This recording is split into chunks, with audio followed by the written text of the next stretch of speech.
मैं दावत दूंगा जनाब इकराम बसरा साहब को कि वो अपने ख्यालात का इजहार करें। इकराम बसरा साहब वो आए हैं हमारे दरमियान, बहुत अच्छे शायर भी हैं और बहुत अच्छी नस्ल भी कहते। बहुत शुक्रिया जी। आ, बारी मुझे नहीं पता था मेरी बारी फ़ौरन ही आ जाएगी। मैं अभी आया हूँ सफ़र से और मेंटली अभी भी रोड पे हूँ, बल्कि पिछले 7 दिन से सफ़र पे हूँ। आ, ये जो आज किताब की रूनुमाई है, आ, ये मेरे लिए बड़ी स्पेशल है क्योंकि मुझे बड़ा याद है ताहिरा आपा से जो मेरी पहली मुलाकात थी। आ, तो उसमें इतनी अपनाइयत थी कि अभी हमारी शायद 4 मिनट बात हुई और इन्होंने मुझसे पूछा कि तुम, मतलब बात हो रही थी कि हम क्या क्या मिस करते हैं पाकिस्तान के हवाले से। तो मैं बहुत ही बुरा खाना बनाता हूँ, तो इन्होंने कहा भाई आप हमारे घर आए, मैं आपको ये बना के खिलाऊंगी वो बना के खिलाऊंगी। तो हम जब बाहर होते हैं पाकिस्तान से तो इसी तरह ही रिश्ते इकट्ठे करते रहते हैं, जोड़ते रहते हैं। कुछ कहाँ से ले लिया, कोई बहन ले ली, कुछ इस तरह, कोई किसी ने भाई की तरह एक थोड़ी शफ़क़त कर दी। तो वो एक ऐसा मोमेंट था जब मुझे लगा कि यार ये मैं सरगोदा में ही हूँ। और उसके बाद मुझे पता चला कि ये भी सरगोदा से हैं। और थोड़ी देर जब और हमारी गुफ्तगू हुई, आ, तो इन्होंने बताया कि ये जट हैं। और तो मैंने कहा यार वो फिर इनका मिसरा है कि जहाँ अपना कबीला हो रिदा महसूस होता है। तो मेरे लिए तो ये बड़ी एक इंटीमेट किस्म की महफ़िल है। मेरी बड़ी बहन है, बहुत मोहतरम है मेरे लिए। और जैसे नई साहब ने बड़ी खूबसूरती से कहा कि हमेशा होती हैं सबका एक, वो ना पंजाबी में जिसको कहते हैं ना चाह, इनको चाह होता है पूरा आगे बढ़ चढ़ के। प्रोफेसर साहब की कॉन्फ्रेंस हो, आबिद भाई की कोई महफिल हो, किसी भी तरह बड़ा बेलौस हो कि ये नहीं कि मुझे किस नंबर पे बुलाना है, कहाँ बिठाना है, कब पढ़ना है मैंने, मेरी तस्वीर कहाँ लगी है। मतलब ये सारे इश्यूज हैं जिनके बारे में आजकल चीज़ें डिस्कस होती हैं और लोग बड़ा कंसर्न होते हैं। लेकिन बड़े दरवेशों की तरह इन्होंने अपना ये सारा बड़े सलीके से, बड़े एक ग्रेस के साथ ये सारा वक्त गुजारा है। मैं ज़ाहिर है हम सब ने अभी तक किताब उस तरह से नहीं पढ़ी, और मैंने अभी देखा कि इन्होंने पीडीएफ पे किताब मुझे भेजी हुई थी। और लेकिन उसके नीचे कुछ और मैसेजेस थे तो वो मैं भी खोल नहीं सका। अभी थोड़ी देर जब मैं था आया हूँ, तो 5 मिनट में मैं जितना, एक तो पीडीएफ में वैसी किताब मुश्किल होती है, हम किताब पढ़ने के आदी हैं, तो लेकिन मैंने गो थ्रू किया, कुछ इनको पहले मैंने पढ़ा हुआ है, सुना हुआ है।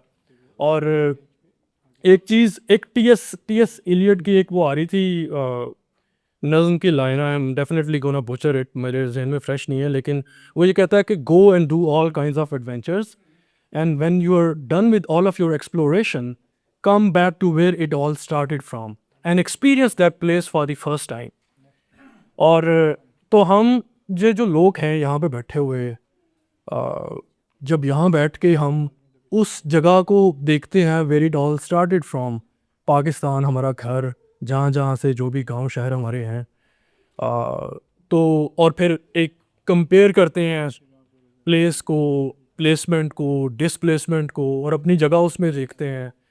तो वो मैं अभी नज़में जो उनकी देख रहा था, वो मुझे लग रहा था यार ये पहली बार ऐसा नहीं है कि अगर किसी की किताब है यहाँ पे तो उन्होंने जितना यहाँ बैठ के पाकिस्तान को महसूस किया है, उसके बारे में लिखा है, और जिसको पंजाबी में कहते हैं खिंच पड़ी है जिस तरह से, वो शायद अब उस तरह से भी किसी को वहाँ पे महसूस नहीं होती।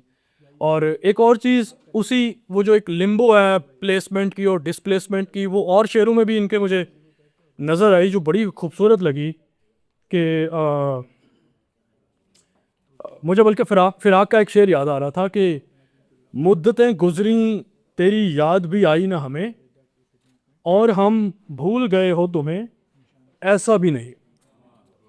मुद्दतें गुजरी तेरी याद ना आई हमें, तेरी याद आई ना हमें, और हम भूल गए हो तुम्हें ऐसा भी नहीं। अब ये देखें कि ये एक मतलब इस शेर में भी एक लिम्बो है, एक बीच की कोई स्पेस है, एक खला है जिसमें है। और ये ताहिरा आपा का शेर देखें, यूं दूर जा कि फिर ना रहे लौटने की आस, फिर आके फासलों का मजा किरकिराना कर। और फिर एक और शेर देखें, दिल चाहेगा हम भी घर से बाहर की ये दुनिया देखें, और जब भीड़ में खो जाएंगे घर का रास्ता देखेंगे। तो ये फिर एक जो आप ये समझ लें कि ये जो एक पिंग पोंग है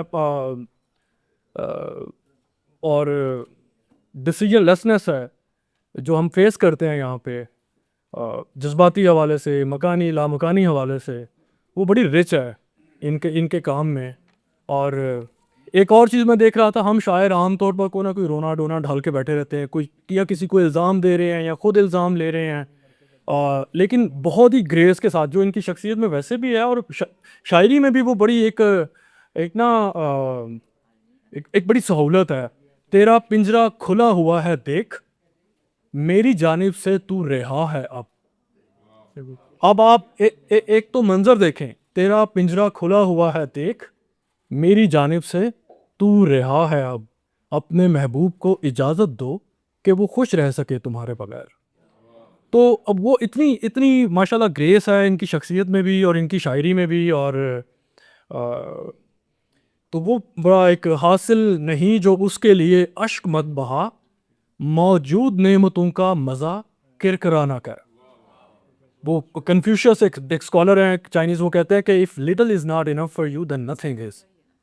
तो मतलब यह है कि एक शुक्र का पहलू, एक सब्र की एक जो एंगल है वो बड़ी खूबसूरत है। और फिर वही बात मैं कह रहा था जट्टों वाली, और हम बड़े बदनाम हैं इस हवाले से कि हम बड़े स्ट्रेट फॉरवर्ड होते हैं।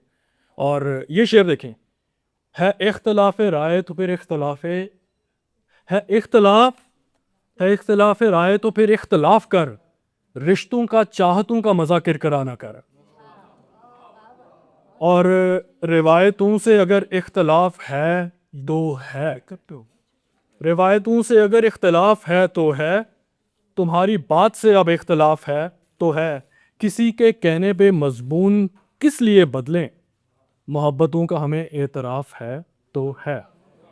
तो ये स्टेप फॉरवर्डनेस और इतनी सादगी ये बड़ी मज़ेदार लगी मुझे। मैं स्क्रीन राइटिंग पढ़ाता हूँ और इमेज मेरा सब्जेक्ट है, और हम इमेज पे बड़ी बात करते हैं, इमेज की बड़ी तारीफ़ होती है, यार ये फ़लाँ की इमेजरी देखी आपने फ़लाँ की शायरी में।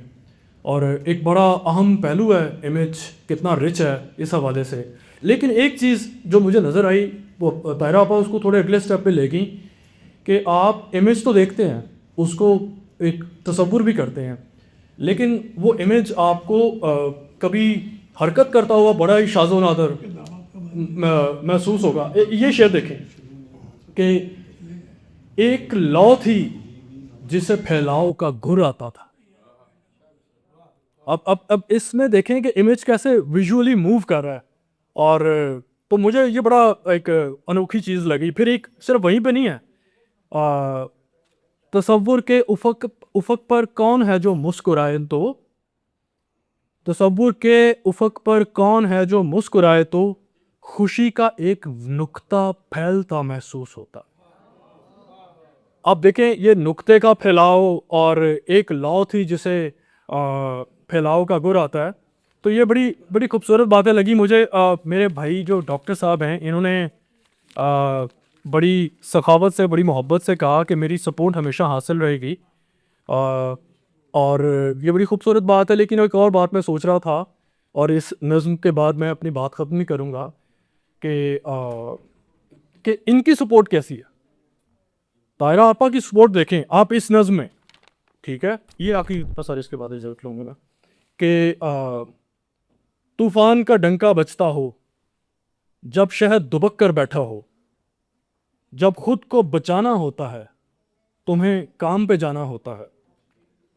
कोई मूजी वबा जब फूट पड़े, कोई पास आए ना बात करे, जब जान को ख़तरा होता है, तुम्हें काम पे जाना होता है। बारूद के गोले फटते हों, दिल दर्द के मारे कटते हों, कोहराम मचासा होता है, तुम्हें काम पे जाना होता है।